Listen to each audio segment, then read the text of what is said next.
اگر اللہ نے آپ میں کوئی اچھی بات رکھی ہے، کسی نیکی کی توفیق دی ہے، تو اس کا بھی استحضار کرنا چاہیے۔ استحضار کا مطلب اس کے بارے میں ہمیں سوچنا چاہیے، اس کی ہم قدر کریں، اس پہ اللہ کا شکر ادا کریں۔ یہ نہ دیکھیں سب روزے رکھنے تو ہم نے رکھ لیا تو کیا ہو گیا، بھائی سب کا نہیں پتا، ہم تو نالائق ہیں یار، سب تو بہت نیک ہیں، وہ تو رکھ سکتے ہیں، ہم جیسے نالائق کو اللہ نے توفیق، میرا جو اللہ سے معاملہ ہے مجھے کیا پتا آپ کا کیا معاملہ ہے، میں تو اپنا معاملہ دیکھوں گا۔ تو ہمارے نبی اپنے آپ کو موٹیویٹ کیسے کرتے تھے؟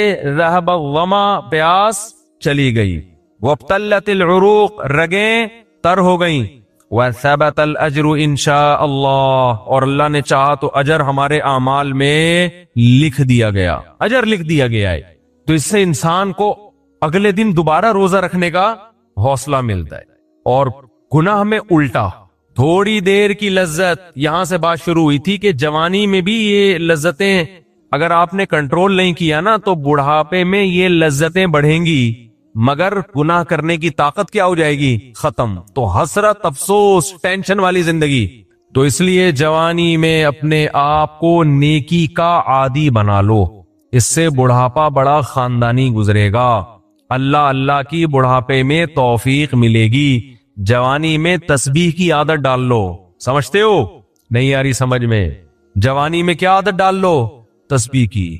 نبی صلی اللہ علیہ وسلم نے فرمایا، صحیح بخاری کی آخری حدیث، کلیمتان خفیفتان علی اللسان ثقیلتان فی المیزان حبیبتان الی الرحمن سبحان اللہ وبحمدہ سبحان اللہ العظیم۔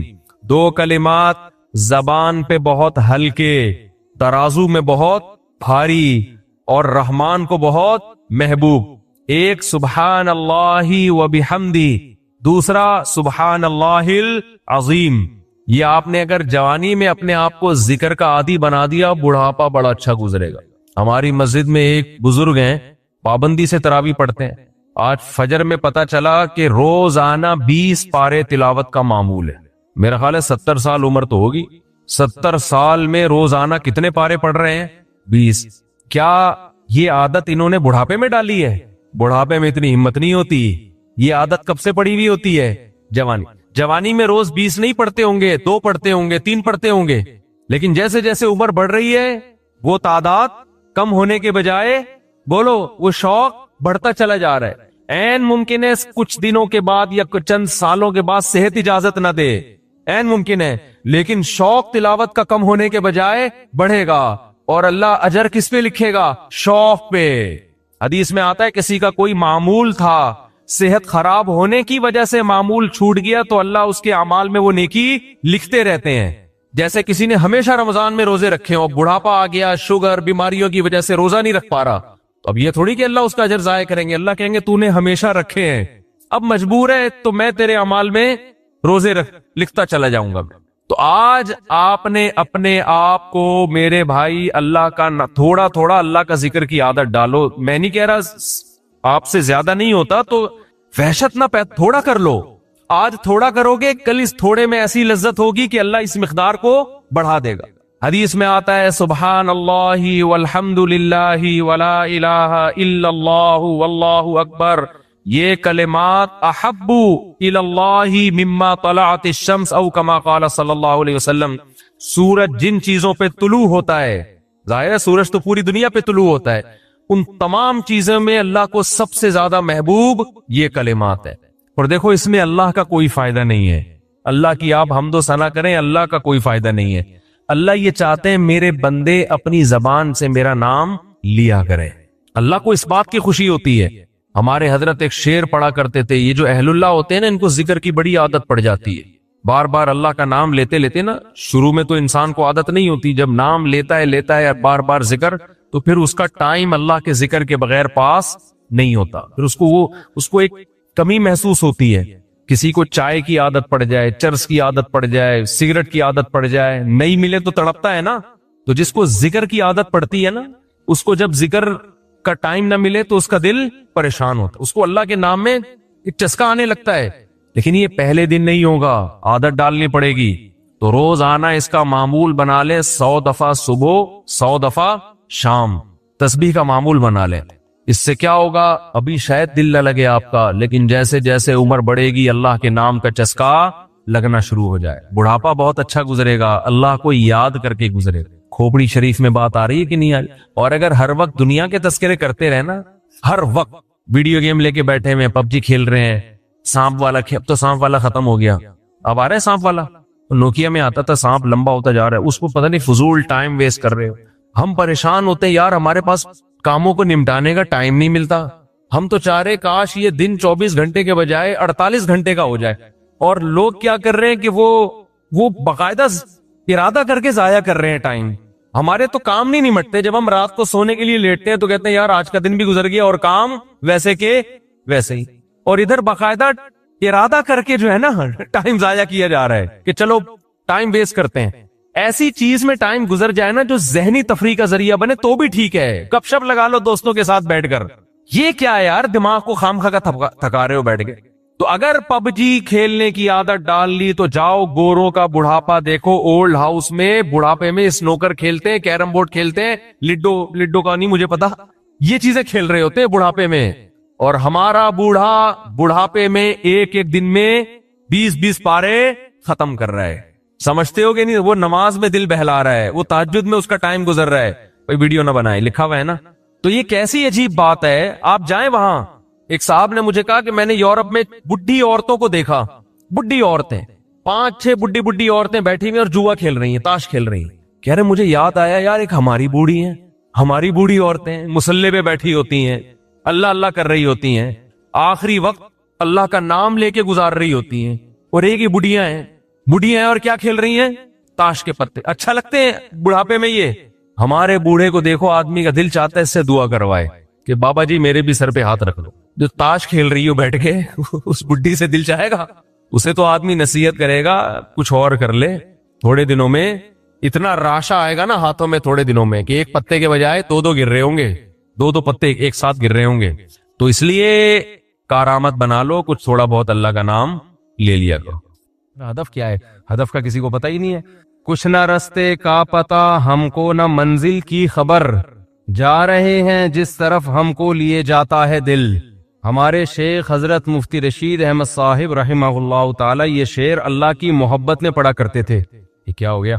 ہمارے شیخ حضرت مفتی رشید احمد صاحب کسی ایک ٹاپک کو لے کے بیان شروع کرتے تھے بعض دفعہ، جیسے غیبت کے خلاف بیان کرنا ہے یا حسد کے خلاف بیان کرنا ہے، درمیان میں کہیں اللہ کی محبت کا ذرا سا تذکرہ آ جاتا نا تو ان کا پورا ٹاپک ہی چینج ہو جاتا تھا، پھر وہ اللہ کی محبت میں اشعار پڑھنا شروع، ایک دم ان کی جو کیفیات ہیں وہ نظر آتا تھا چینج ہو گئی ہیں۔ بس اللہ کا نام لینے میں، اللہ کی صفات بیان کرنے میں، اللہ کی محبت کی باتوں میں ان کو بہت مزہ آتا تھا، تو وہ ٹاپک ہی چینج ہو جاتا تھا ان کا۔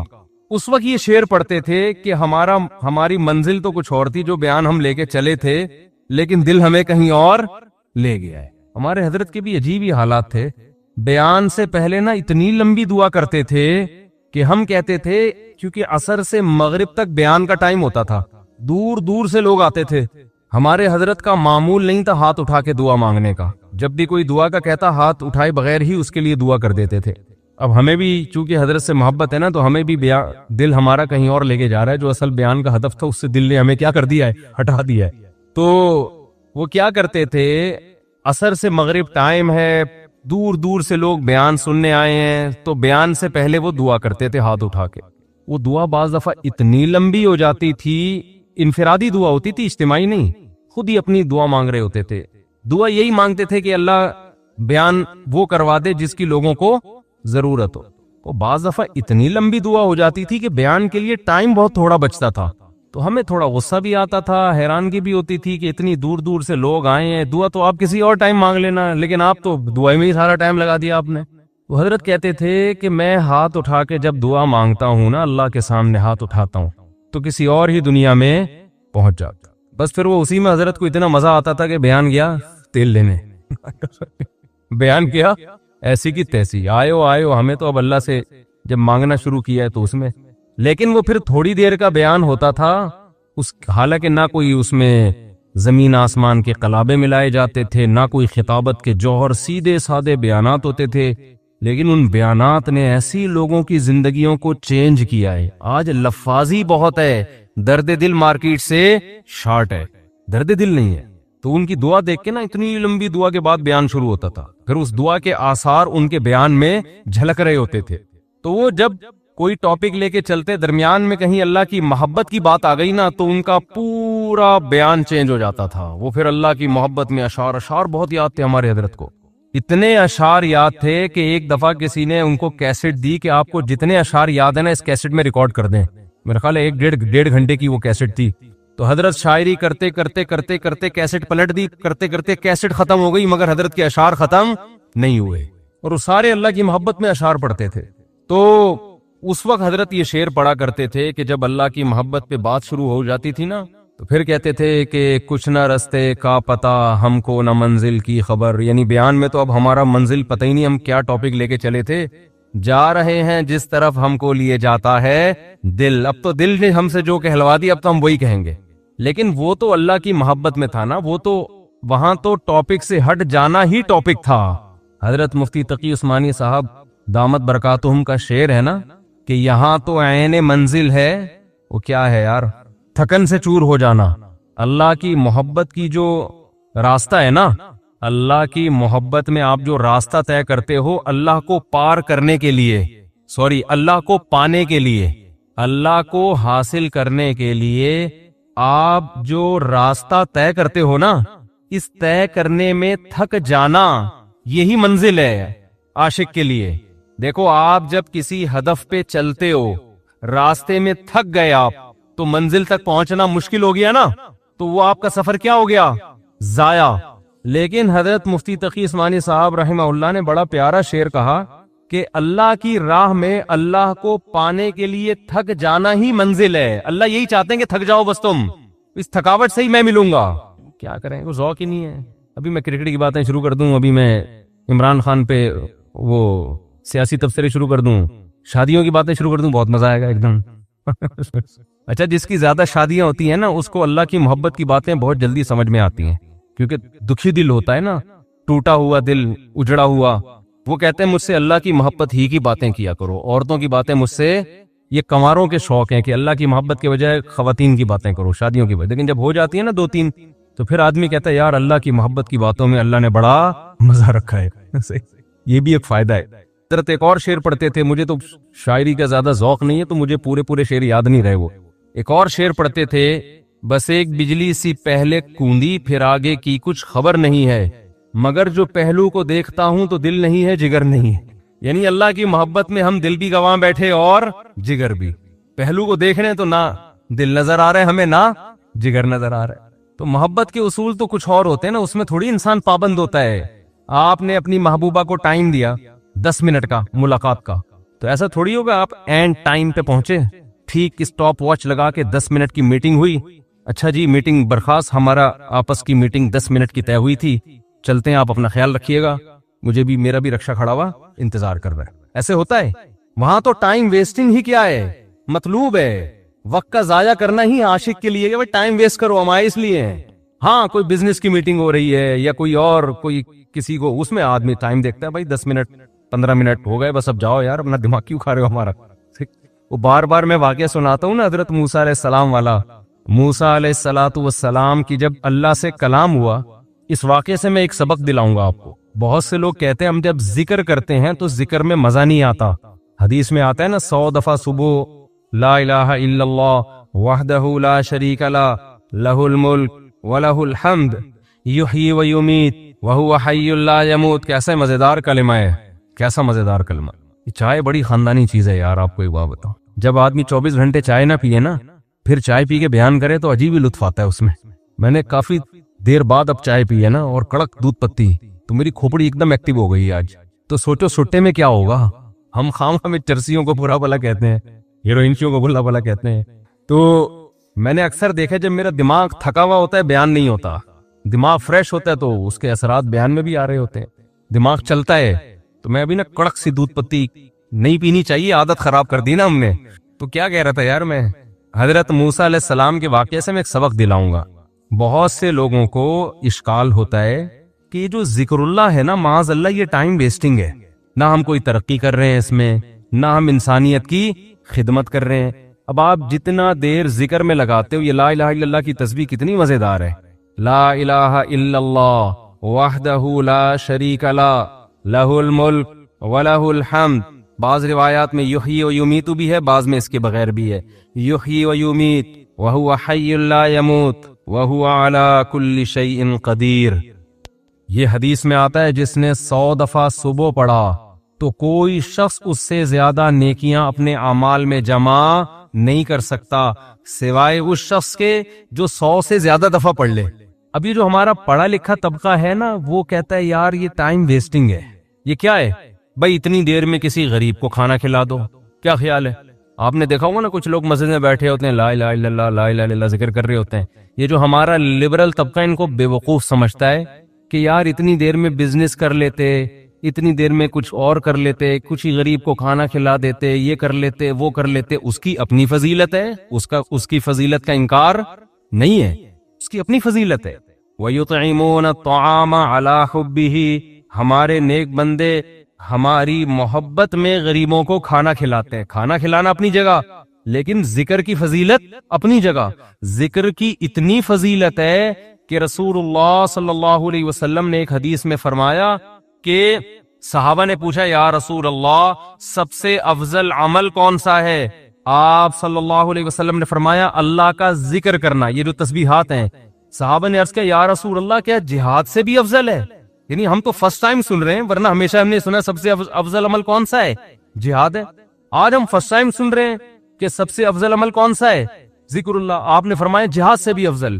یہاں تک کہ تم اللہ کے راستے میں گھوڑا لے کے نکلو اور تمہارے گھوڑے کی ٹانگیں کاٹ دی جائیں، اس سے بھی زیادہ افضل ہے کہ اللہ کا ذکر کرو. اب علماء نے تطبیق دی ہے کہ بھئی زیادہ تر حدیثوں میں تو ہے کہ جہاد افضل ہے، لیکن اس حدیث میں کیا آ رہا ہے؟ ذکر افضل. تو تطبیق یہ ہے کہ ثواب کے اعتبار سے تو جہاد ہی افضل ہے، ظاہر اس میں قربانی زیادہ ہے، لیکن ذکر کو افضل اس لیے قرار دیا گیا کہ جہاد کا مقصد بھی کیا ہے؟ لوگوں کو اللہ کی یاد اور اللہ کی عبادت پر لانا. تو مقصد کے اعتبار سے کیا چیز افضل ہے؟ ذکر. کیونکہ جہاد مقصود نہیں ہے، ذریعہ مقصود ہے. جہاد مقصود نہیں، کیونکہ فقہا لکھتے ہیں کہ جہاد میں کوئی بھی کام ایسا نہیں ہوتا جو اللہ کی پسند کا ہو، کیونکہ خون خرابہ ہے، اور خون خرابہ قرآن کیا کہتا ہے؟ اللہ کو پسند نہیں ہے. چاہے کافر کا خون بہے، چاہے مسلمانوں کا بہے، اللہ خون خرابے کو پسند نہیں کرتے. لیکن اس لیے خون خرابہ پسند کیا جا رہا ہے کہ اگر یہ نہیں ہوگا تو تمہارا خون خرابہ ہو جائے گا، پھر صحیح ہے نا، کفر غالب آ جائے گا اور فساد زنا پھیلا دے گا، دنیا میں برائی پھیلا دے گا. اس کی مثال ایسے، آپ کی باڈی میں کوئی کانٹ چھانٹ کرے اچھا کام ہے، لیکن جب پھوڑا نکل آتا ہے تو وہ پھیل نہ جائے، کینسر نہ بن جائے، تو بالآخر اس کو آپریٹ کر کے نکالنا پڑتا ہے. گردہ نکال دیتے ہیں ڈاکٹر. اب کسی کا گردہ نکال دینا، اس کی کمر کا آپریشن کر کے یہ کوئی بذات خود اچھا کام ہے؟ برا کام ہے. لیکن بھائی وہ مجبوراً اس لیے کرنا پڑ رہا ہے کہ یہ گردے میں کینسر کی رسولی بن گئی ہے، یہ نہیں کاٹا تو دوسرا بھی خراب ہو جائے گا. تو جہاد کا تمام فقہا بیان کرتے ہیں بذات خود یہ فساد ہے، زمین میں ایک فساد ہے، لیکن اس کو پسند اس لیے کیا گیا ہے کہ یہ نہیں ہوگا تو اس سے بڑا فساد ہوگا. ورنہ اللہ زمین میں فساد کو پسند نہیں کرتے، خون خرابے کو پسند نہیں کرتے، چاہے وہ کافر ہی کا خون خرابہ ہو. یہی تو وجہ ہے کہ جب اللہ نے فرشتوں کو بتایا کہ میں ایک مخلوق پیدا کرنا چاہ رہا ہوں آدم، تو فرشتوں نے کیا کہا؟ یسفک الدماء، یہ زمین میں خون بہائے گا. فرشتے جانتے تھے کہ خون بہانا اللہ کو پسند نہیں ہے، ورنہ فرشتے یہ اعتراض تھوڑی کرتے، بلکہ فرشتے یہ بتاتے کہ اللہ یہ جہاد کرے گا، خون بہائے گا. 2 اور ایسے آدم ہونے چاہیے. کیا خیال ہے؟ فرشتوں نے کہا وَيَسْفِكُ الدِّمَاء، یہ بم بنائے گا، ایک دوسرے کو مارے گا، میزائل بنا کے مارے گا، ابھی نندن کو چائے پلا کے واپس بھیجے گا، یہ بڑی تباہیاں پھیلائے گا دنیا میں. تو اللہ میاں نے اس کا فرشتوں کا جواب نہیں دیا کہ اچھا ہے نا خون بہائے گا تو صحیح ہے نا، نہ یہ نہیں کہا. اللہ نے کہا اعلم ما لا تعلمون، ٹھیک ہے تم نے اس کی ایک بیڈ کوالٹی بیان کی ہے کہ خون بہائے گا، لیکن اس کی کچھ اچھی گڈ کوالٹیز بھی ہیں وہ تم نہیں جانتے.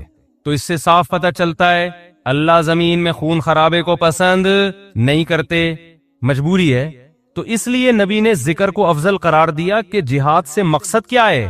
اللہ کا نظام اور اللہ کی محبت لوگوں کے دلوں میں آئے، لوگ اللہ کو یاد کریں. تو مقصد کے اعتبار سے ذکر کی فضیلت ہے جہاد پر، ثواب کے اعتبار سے کس کی فضیلت ہے؟ جہاد کی فضیلت ہے. ظاہر ہے وہ ذکر کرنے والے کا کیا جا رہا ہے، لیکن جہاد میں تو آپ کے خون بہتا ہے، آپ کا بہت بڑی قربانی دینی پڑتی ہے.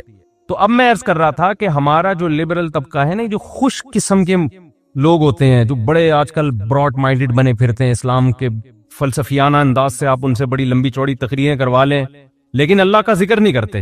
اور نہ کرنا تو چلو اتنا بڑا جرم نہیں ہے، جو ذکر کر رہا اس کو کیا سمجھتے ہیں؟ بے وقوف. کیا بھئی یہ فلاں بزرگ سے بیعت ہے اور ان کی وہاں بیٹھا ہوتا ہے مسجد میں، صبح صبح انہوں نے بولا یہ اللہ اللہ کیا کرو تو بیٹھ کے اللہ اللہ کر رہا ہوتا ہے، یا کسی حدیث میں پڑھ لیا یہ ذکر کرنا. اچھا، اپنے کاموں کو بنانے کے لیے وظیفے پڑھنے والے مارکیٹ میں بہت ہیں. آپ کہیں دیکھے ہو نا اللہ اللہ کر رہا ہے تو سمجھ لو اس کی شادی نہیں ہو رہی، کسی نے اس کو شادی کا وظیفہ بتایا ہوا ہے. ایسے نیک مارکیٹ میں شارٹ ہیں جو اللہ اللہ کر رہے ہیں صرف اللہ کو یاد کرنے کے لیے. ایسے نیک مارکیٹ میں کیا ہیں؟ شارٹ چل رہے ہیں. تو ایسے نیک لوگوں کو لوگ بے وقوف بھی سمجھتے ہیں کہ ٹائم ویسٹنگ، یہ کر لیتے یہ کر لیتے یہ کر لیتے. ہم نے اپنے اکابر کو دیکھا ہے جنہوں نے بڑے بڑے کام کیے، لیکن آپ ان کے ذکر کی ڈیٹیل میں جائیں تو ایسا لگتا ہے یار یہ تو اتنا ٹائم یہ ذکر اللہ میں گزارتے تھے، ان کے پاس باقی کاموں کے لیے ٹائم کب بچتا تھا؟ لیکن باقی کام بھی انہوں نے بہت کیے. تو یہ جو لبرل طبقہ ہے نا ہمارا، ان کو یہ صوفی ٹائپ کے لوگ جو اللہ اللہ کر رہے ہیں تسبیح پکڑ کے یا ویسے ہی، ان کو یہ برے لگتے ہیں کہ ٹائم ویسٹ کر رہے ہیں. لیکن بات یہ ہے کہ جب انسان کو کسی سے محبت ہوتی ہے تو محبوب کی یاد میں ٹائم ویسٹ کرنا یہ اس کو ٹائم کی ویسٹنگ لگتا نہیں ہے. یہی تو منزل ہے بھائی، ہم پیدا ہی اللہ کے لیے ہوئے ہیں. ہو جائے اللہ کی یاد میں ٹائم ویسٹ، سبحان اللہ، اور کیا چاہیے؟ جانا کس کے پاس ہے؟ ہم نے اللہ کے پاس جانا ہے. تو ٹائم بچانا کہتے کس کو ہیں؟ میری یہ سمجھ میں نہیں آتا. ایک صاحب مجھ سے الجھ گئے کہ اتنا ٹائم ویسٹ کر رہے ہیں. میں نے کہا ویسٹنگ آف ٹائم کی ڈیفینیشن کیا ہے؟ کیا ڈیفینیشن ہے اس کی؟ یہ بہت امپورٹنٹ سوال ہے. دیکھو گورے کا معیار الگ ہے ٹائم ویسٹ کرنے کے بارے میں، مسلمان کا معیار الگ ہونا چاہیے. جب آپ منزل متعین کر لیتے ہیں نا تو اس منزل کی طرف جو بھی راستہ آپ کو لے کے جائے گا اس میں ٹائم کھپانا ٹائم ویسٹنگ نہیں ہے. اور جو کام آپ کو اس منزل سے ہٹا رہا ہے چاہے دیکھنے میں وہ کتنا قیمتی کام لگے، لیکن اسلام اس کو ٹائم ویسٹنگ کہتا ہے. مثال وہی میں ڈاکٹر اور باکسر والی لے آتا ہوں. آپ کا ہدف تھا ڈاکٹر بننا، صبح شام آپ کیا کر رہے ہو؟ باکسنگ سیکھ رہے ہو. اب باکسر تو کہے گا زبردست یار یہ آدمی ٹائم کا بڑا پابند ہے. ٹھیک صبح 8 بجے آ کے مکے لگاتا ہے، پھر جا کے ناشتہ کرتا ہے، پھر تھوڑا آرام کرتا ہے، اس کے بعد پھر دوپہر ٹائم. تو دیکھنے میں تو لگ رہا ہے کہ یہ ٹائم ویسٹ نہیں کر رہا، لیکن جس آدمی کو پتا ہو کہ آپ کا ہدف ڈاکٹر بننا ہے وہ کہے گا یہ ٹوٹلی ٹائم آپ کا کیا ہو رہا ہے؟ ویسٹ. ٹوٹلی اس کا کچھ بھی فائدہ نہیں ہے فیوچر میں. آپ میرے پاس لوگ آتے ہیں 40 سال کے 45 سال کے کہ ہم عالم بننا چاہتے ہیں، مدرسے میں داخلہ لے کے ہم کیا بننا چاہتے ہیں؟ عالم. میں ان سے کہتا ہوں آپ دین کا علم حاصل کر لیں بقدر ضرورت، قرآن کی تفسیر پڑھ لیں، احادیث پڑھ لیں، بقدر ضرورت مسائل سیکھ لیں. پراپر عالم بننے کا ٹائم اب گزر گیا ہے، اب ٹائم ویسٹ ہوگا آپ کا. کہتے ہیں یار میں علم دین میں اپنے آپ کو کھپاؤں اور ٹائم ویسٹ. میں کہتا ہوں بھائی بات یہ ہے کہ جتنی 8 سال آپ کو محنت کرنی پڑے گی نا اس کا آؤٹ پٹ اتنا اب نہیں نکلے گا. اس کی وجہ اس سے زیادہ آپ کسی اور کام میں اپنی صلاحیتیں کھپا سکتے ہو، اس کا آؤٹ پٹ زیادہ اچھا ہوگا. جیسے کوئی آدمی 50 سال میں میڈیکل کالج میں ایڈمیشن کے لیے جائے، ابے تو 4 سال وہاں لگائے گا، 2 سال پھر ہاؤس جاب ہوگی، اس کے بعد تجھے ایکسپیرینس چاہیے نا. ایکسپیرینس کے لیے 15 20 30 سال کے بعد جا کے انسان ڈاکٹر بنتا ہے. جو لوگ کہتے ہیں ہاں یہ اب کیا ہے، اسپیشلسٹ ہے یا واقعی ایک تجربے کار ڈاکٹر ہے، تو اس وقت ہے تو آپ کا انا للہ ہو چکا ہوگا، یا آپ اتنے بوڑھے ہو چکے ہوگے کہ کام کرنے کا ٹائم ہی نہیں ملے گا.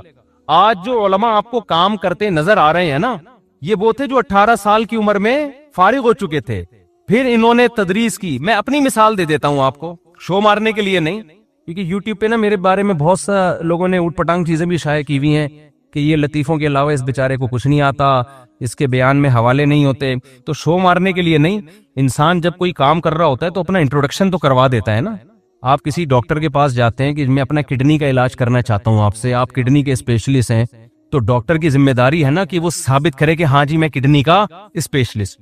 آپ اس سے پوچھ رہے ہیں کہ آپ کڈنی کے اسپیشلسٹ ہیں، میں آپ سے علاج کروں گا، تو آپ کے پاس کیا دلیل ہے؟ ڈاکٹر تواضع میں، ارے ہم تو خادم، ہم کہاں میں کیا کڈنی کا پتہ، ہم تو جاہل ہیں.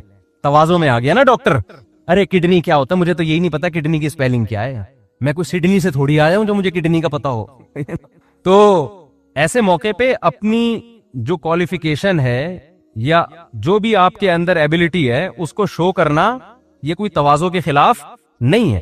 ہاں اس میں میں نہیں کہتا کہ میں عالم ہوں، لیکن میں عام لوگوں سے کہتا ہوں کہ بھائی ٹوٹا پھوٹا آپ سے زیادہ اللہ نے علم دے دیا. باقی بڑے بڑے علماء کے مقابلے میں تو ہم، ایک صاحب نے مجھے کہا نا کہ آپ اگر عالم ہیں، آپ کو قرآن و حدیث اگر آتا ہے تو امام ابو حنیفہ کی تقلید کیوں کرتے ہو آپ؟ پھر آپ کو تو خود آتا ہے قرآن و سنت، اور اگر آپ کو نہیں آتا تو آپ جاہل ہو، پھر بیان کیوں کر رہے ہو لوگوں میں؟ سمجھ میں نہیں آئی بات. کہا کہ ہم آپ کے مقابلے میں جاہل نہیں ہیں، آپ کے مقابلے میں عالم ہیں، ابو حنیفہ کے مقابلے میں جاہل ہے. صحیح ہے نا؟ قرآن حدیث ہمیں آتا ہے اتنا نہیں جتنا امام ابو حنیفہ کو آتا تھا، لیکن اس سے زیادہ آتا ہے جتنا آپ کو آتا ہے. ان صاحب سے میں نے کہا تو بلکہ موسیٰ کو جب بھیجا نا اللہ نے فرعون کے پاس، تو موسیٰ علیہ السلام کہیں گے اللہ نہ بھیج، یہیں کوہ طور پہ ہی مجھے بٹھا لے. وہ تو اللہ نے آرڈر دے دیا تھا فرعون کے پاس جاؤ، تو چلے گئے، ورنہ دل موسیٰ علیہ السلام کا جانے کا نہیں چاہ رہا تھا. بس یہی دل چاہ رہا تھا اللہ سے ہی ہم کلام ہوتا رہوں، میں اللہ سے ہی باتیں کرتا رہوں. تو قال ہی عصایا، اب وہاں کوئی لبرل بیٹھا ہوا ہے، سائنٹسٹ بیٹھا ہوا ہے، تو موسیٰ علیہ السلام پر اعتراض کر. موسیٰ علیہ السلام کیا کہہ رہے ہیں؟ ہی عصایا، یہ میری لاٹھی ہے، اتوکأ علیہا، اس پہ میں ٹیک بھی لگاتا ہوں، واہش بہا علی غنمی، درختوں کے پتے جھاڑ کر اپنی بکریوں کو پتے بھی کھلاتا ہوں، ولی فیہا معارب اخری، اور اے اللہ بہت سارے اور بھی کام ہیں، پرمیشن دے تو پوری رپورٹ پیش کر دوں تیرے سامنے. سمجھتے ہو کہ نہیں سمجھتے؟ تو یہ ہے ذکر اللہ کا فلسفہ. اس لیے صبح و شام کچھ اللہ اللہ بھی ہمیں کرنا چاہیے. کوئی بات نہیں، ٹائم ویسٹ ہو رہا ہے، دل لگے نہ لگے.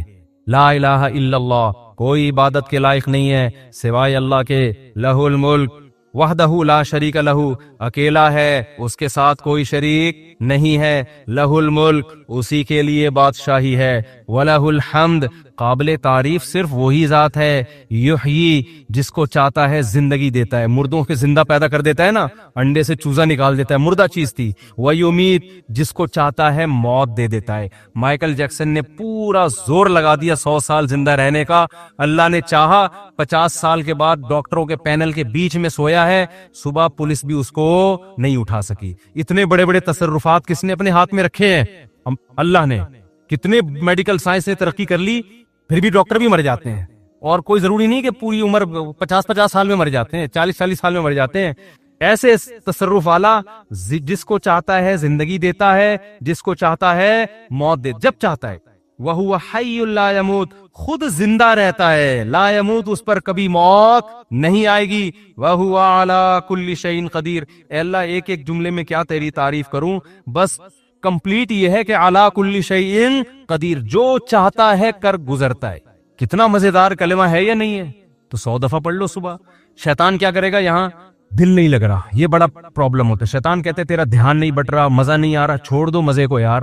ہم نے بڑے بزرگوں سے سنا ہے کہ اگر اللہ کے ذکر میں دل نہ لگ رہا ہو نا تو ٹینشن نہ لیا کرو، یہ سوچا کرو زبان تو اللہ کو یاد کر رہی ہے نا. یہ بھی بہت بڑی فضیلت، زبان یاد کر رہی ہے کافی ہے، دل بھی انشاءاللہ ایک نہ ایک دن لگ جائے. نہ بھی لگے تو عین منزل ہے، تھکن سے چور ہو جانا. کیا خیال ہے؟ نہ لگے دل یار. میں نے قصہ سنایا نا، ہمارے کلاس فیلو تھے مدرسے میں، وہ جیسے ہی نماز کے لیے کھڑے ہوتے نیند آ جاتی ان. وہ بےچارے بڑے بیزار کہ یار ویسے ٹھیک رہتا ہوں، نماز کے لیے کھڑے ہو تو سجدے میں جاتے، ہم ان کو کونیاں مار کے اٹھاتے تھے نماز میں نا، اٹھ جا بھائی اگلا سجدہ آنے والا ہے. وہ بہت تنگ آ گئے نا.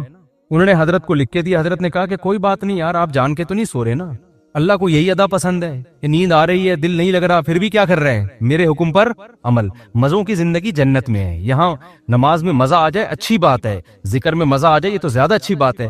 مزہ نہیں آ رہا کوئی بات نہیں، زبان سے کرتے رہو چاہے مزہ نہ بھی آئے. آخرت میں اللہ ذکر کی لذت انشاءاللہ دے دے گا. قرآن میں آتا ہے کہ جنتی اللہ کا ذکر کریں گے لذت حاصل کرنے کے لیے، کیونکہ وہاں تو ان کو وہ مزہ آئے گا جو موسیٰ علیہ السلام کو اللہ سے بات چیت میں مزہ آ رہا. تو جنتیوں کو اللہ کا نام لینے میں جنت میں ذکر کا کوئی ثواب نہیں ہے. یہاں ثواب ہے، وہاں کوئی ثواب نہیں ہے. کیوں؟ وہاں جنتیوں کو مزہ اس کام میں آ رہا ہوگا، اللہ کو یاد کرنے میں، اللہ کی حمد و ثنا کرنے میں.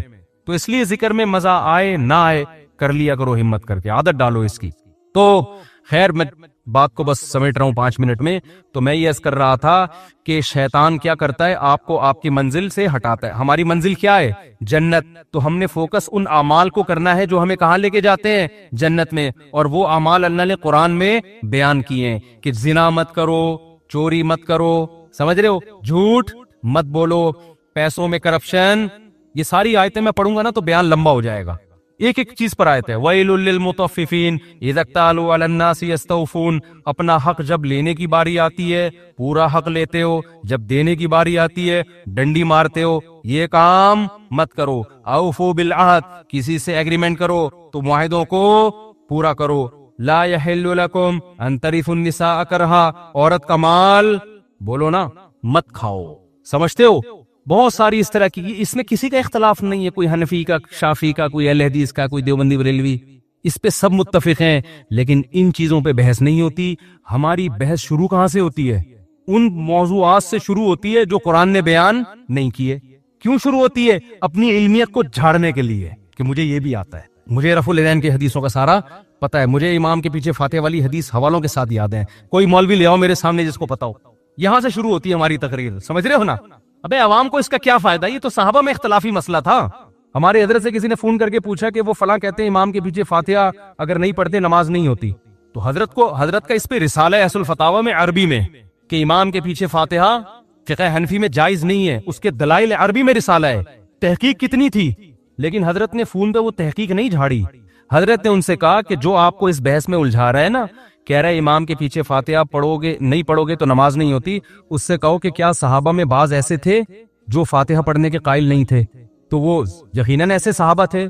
تو کہا ان کی ہو جاتی تھی, جب ان کی ہو جاتی تھی ہماری بھی ہو جاتی ہوگی. ٹھیک ہے نا؟ مختصر جواب دیا کہ بھائی کوئی اور کام میں لگا اپنے آپ کو, کیونکہ حضرت اس کو وہ رسالے میں الجھا دیتے, پھر وہاں سے جواب, پھر یہاں سے جواب, اور پھر وہ جب مرنے سے پہلے بہت بڑا امام کے پیچھے فاتحہ والے مسئلے میں PhD کر کے جاتا, اور ساری زندگی علماء کو برا بلا کہنے میں. ابے ان کو کیا پتا, یا تو اہل حدیث کی مخالفت میں زندگی کھپا دیتا یا حنفیوں کی مخالفت.